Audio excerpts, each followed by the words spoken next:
consciência profunda.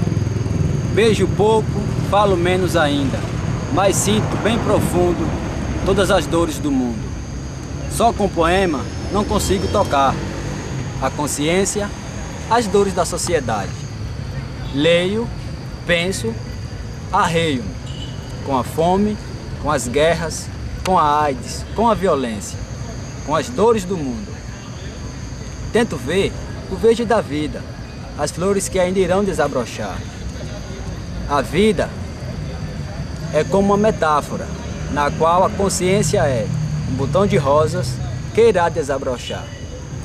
Um grão de areia que em sua pequenez esconde a grandeza dos mistérios da sua existência. Eu busco a consciência do mundo, deste mundo do meu Deus, onde se pede paz e amor. Confiai-vos uns nos outros, mas ninguém tem consciência do sofrimento que causa nos outros. E o filósofo, poeta louco, tudo isso nós humanos temos um pouco.